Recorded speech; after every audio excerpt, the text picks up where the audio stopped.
Hey everybody, Gromlos here with another War Thunder Simulator battle video.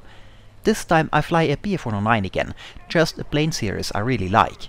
I thought that this time I take a look at the BF-109 F-4, since it is considered by many to be the most capable BF-109 in War Thunder, and in reality the F is usually considered the pinnacle of the BF-109 line as well.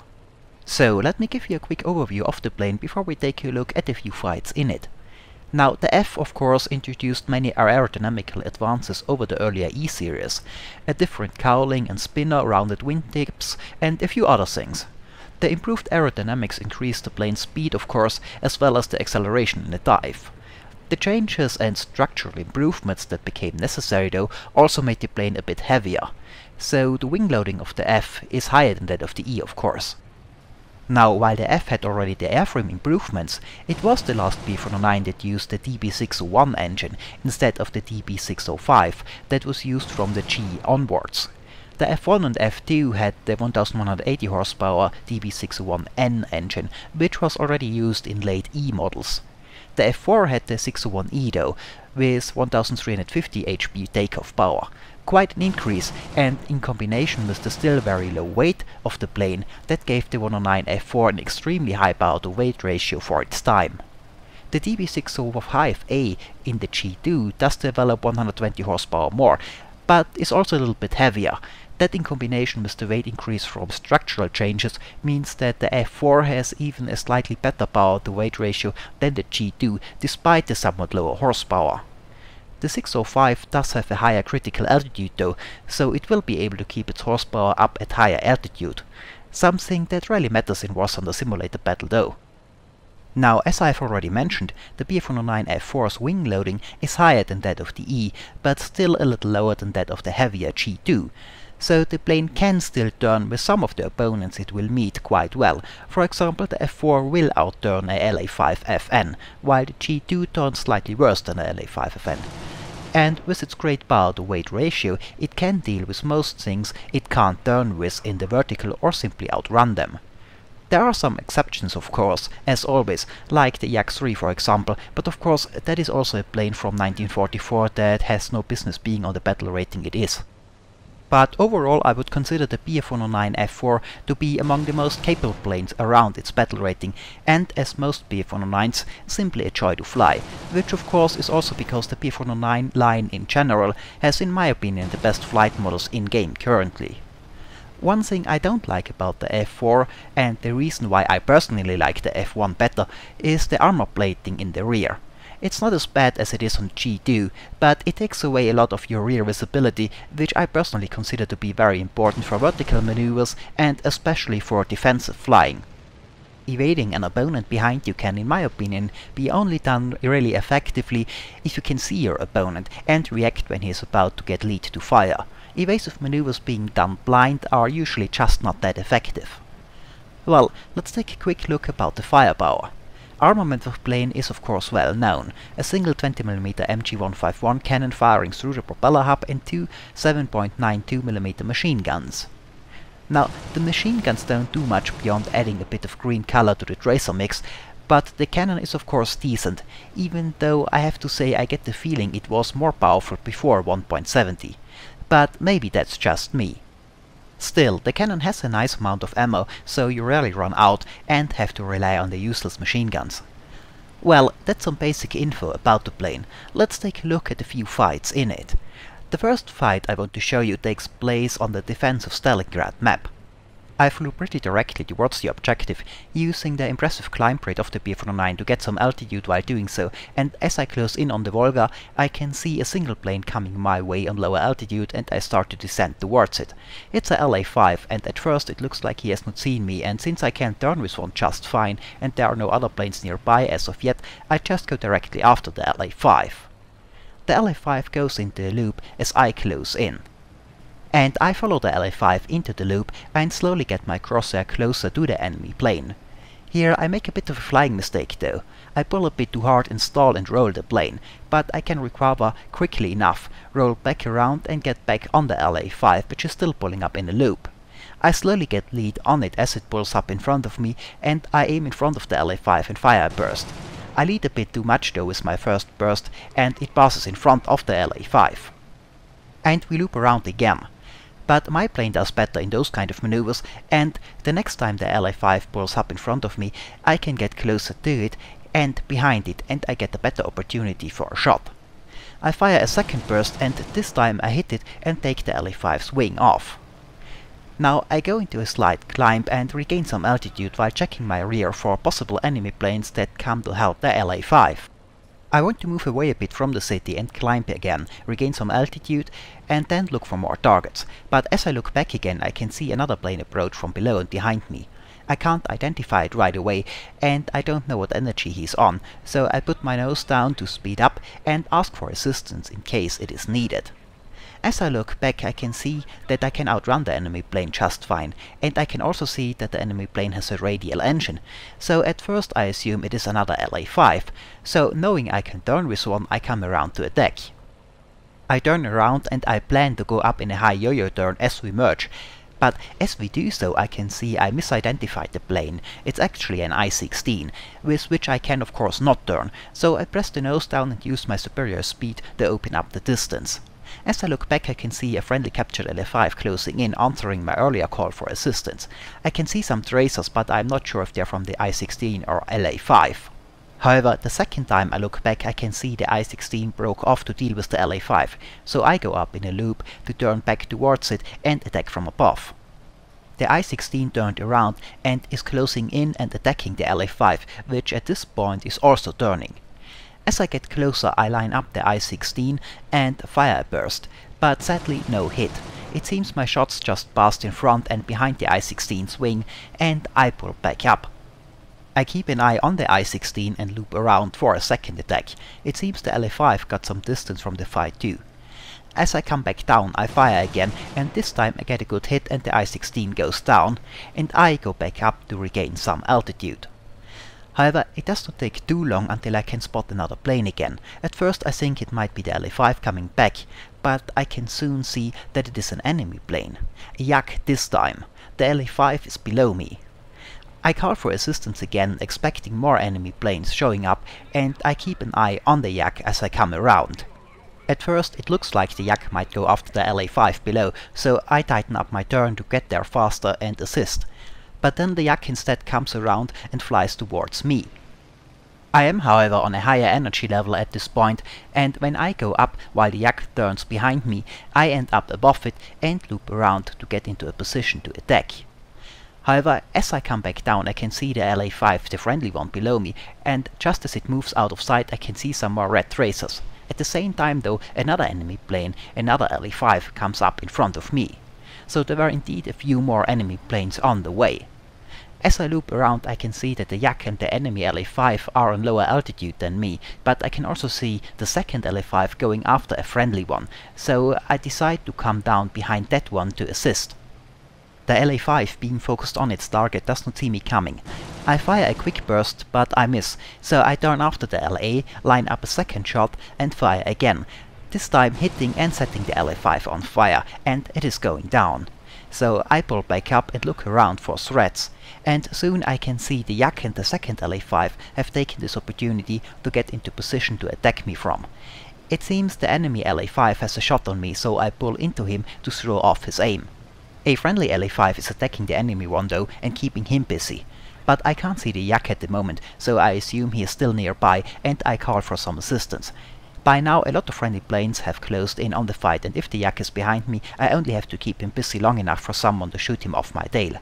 I could outrun a Yak 1-2 if necessary, but at this time I'm not sure if the enemy plane is a Yak 1 or a Yak 3. The Yak is indeed coming in from behind, and I turn into the friendly LA-5 that is coming in from my front to maybe give him an opportunity to attack the Yak head on. Since the Yak is still behind me, I start with evasive maneuvers, keeping an eye on the Yak as much as possible with the armor plate in the way, and going up in a wide barrel roll, and when I can see the Yak is getting lead to fire, I increase my rate of roll and pull back down out of his line of fire, and then go back up again in a barrel roll, which in this case is a bit oval shaped.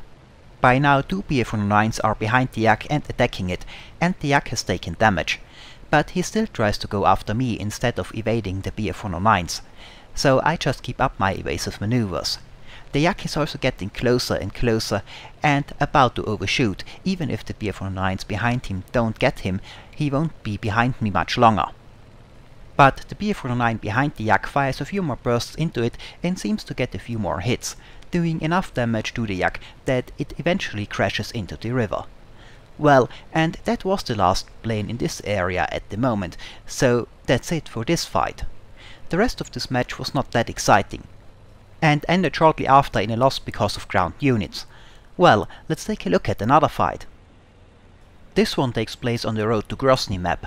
I'm just closing in on two fighters I spotted in low altitude. It seems an enemy plane is chased by a friendly, when I spot another plane on higher altitude coming in from the right. I level out, and as the plane passes in front of me, it turns out to be an LA-5, and I go after it. And as I turn after the LA-5, it seems the LA-5 spots me too, and first turns a bit to the right, and then pulls up in a loop, which gives me an opportunity to close in a bit. There's also a Focke-Wulf 490 coming in and passing me.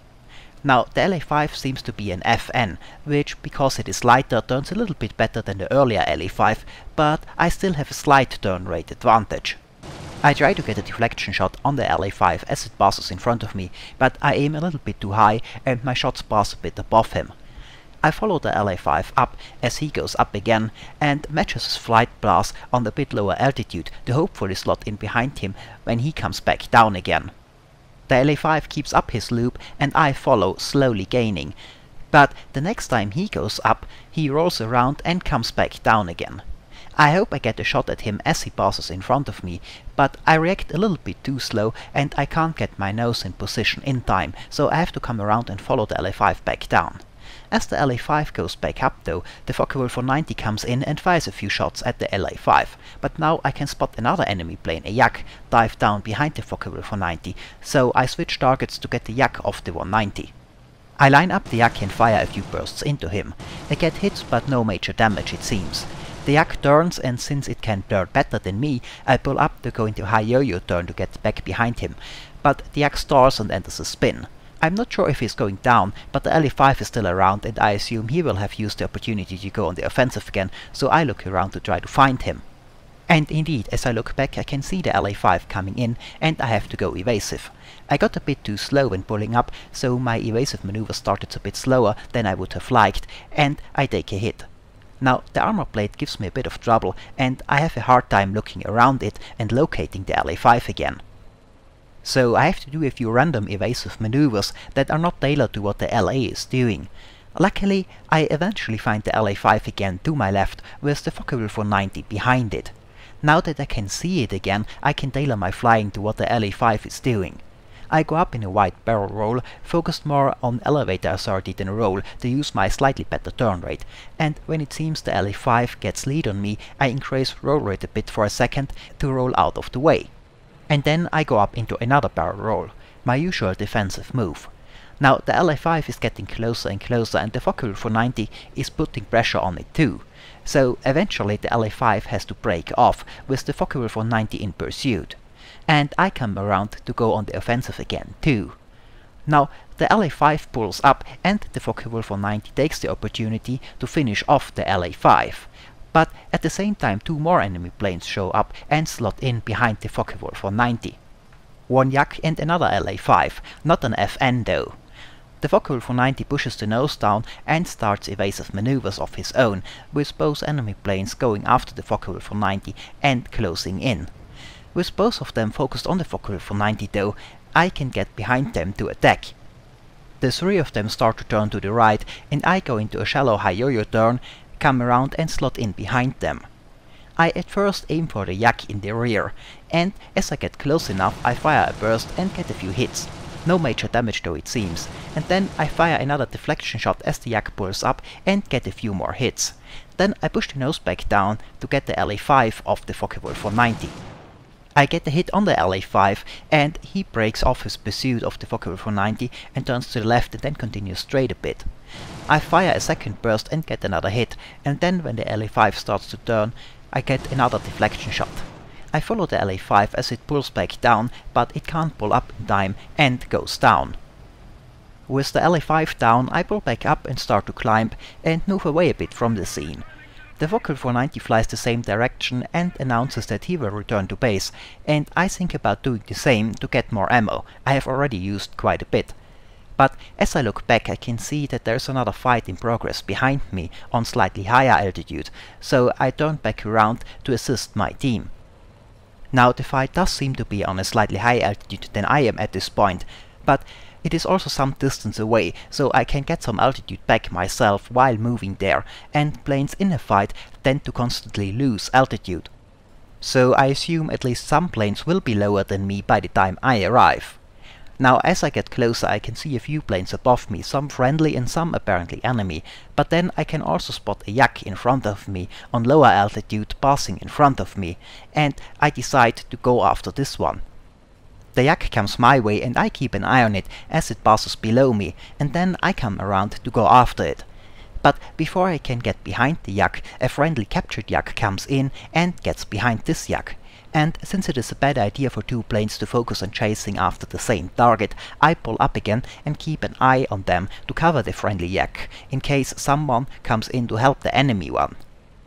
However, the friendly yak seems to break off his chase and comes my way and passes me, so I go after the enemy yak instead.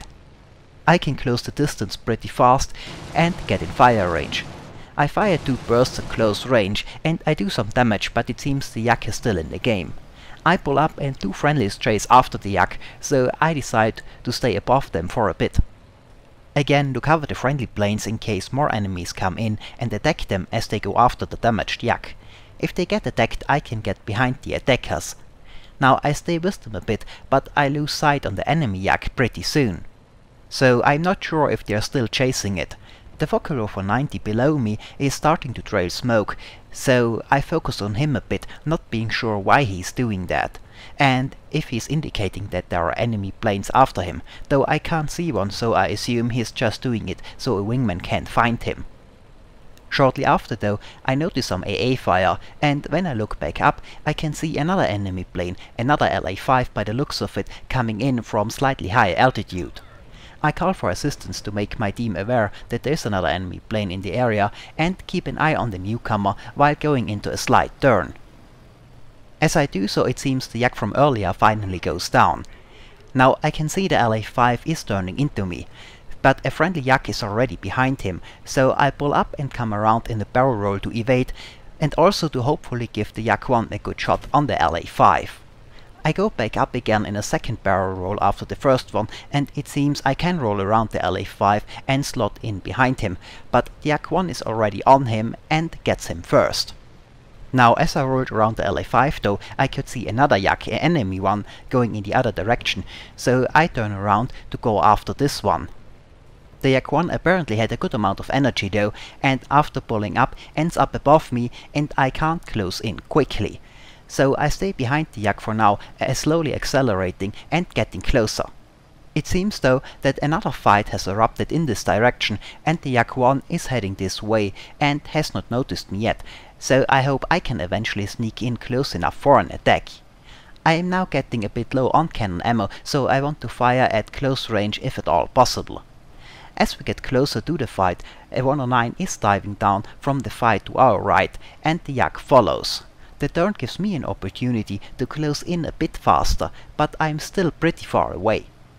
When I level out behind the yak, I'm still outside of effective fire range, and I don't want to waste my small supply of cannon ammo at this range, but I do want at least to distract the yak from the 109, so I open up with machine guns instead. I fire a few bursts and eventually I get a few hits, but the yak 1 seems to ignore my attacks for now. I fire a few more bursts hoping the tracers at least get the 109's attention so that he starts evasive maneuvers. I also fire a cannon burst, but I don't do enough damage to the yak fast enough and the 109 does not evade, so the yak closes in and gets the 109. Another BF 109 comes in and attacks the yak, and he is on higher speed than I am and closes in to finish off the yak. Now with this yak down, I pull up to regain some altitude and look around for threats that might be nearby, but I can't spot one at the moment, and with only 30 cannon rounds left, I want to head back to base to get some more ammo and maybe repair any damage my plane might have taken, and then come back into the fight with a fresh airplane. So I start to head back towards our airfield, and announce my intention of doing so. But just a second after I did that, another yak comes in from the right and passes in front of me, and I pull up to loop around and go after it.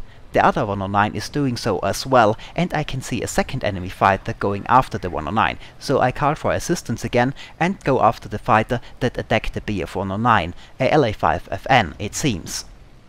I slot in behind the LA5 as it passes in front of me and close in into fire range. As I get close enough to the LA5, I fire a quick burst at it as it passes my crosshair. I get a hit, but I do no real damage, so I keep following the LA5. The LA goes into a loop and I'm following, closing the distance and getting closer and closer to getting enough lead to fire as we go up in the loop. But just before I can fire on the LA5 moves out of the way to the left and loops down again. I got a little bit too slow, so I have to roll around again before I can follow. But by now more friendly planes have arrived at the scene, and as I want to get behind the LA5 again, a Focke-Wulf 190 is already behind it and I move to the side to cover. The 190 closes in on the LA5 fast and gets a good hit on it, and the LA5 starts to trail smoke and eventually goes down. Someone else eventually chases down the yak from earlier and finishes it off, and those were the last planes on the enemy team, so this is it for this battle. Well, a few quick thoughts on the BF 109 F4. Well, as most BF 109s, I like this plane. It is fun to fly, and the combination of speed, lightweight, good power to weight ratio and still decent maneuverability makes it a very dangerous plane. But I hope the fights in this video don't just show the plane, but also show something else, and that is working together with the team, even if it is just a public team. I often hear people complaining about their teammates, but I have to say I actually have mostly positive experiences when it comes to that in War Thunder. When I call for assistance, I usually get it, and if you play your cards right and you try to assist your team, it is your greatest asset. If you keep your teammates 6 clear, then they are still around to keep yours clear when you need it later, and the other way around. Well, and this is it for this video. As always, I hope it was entertaining, thanks for watching, and maybe I'll see you next time.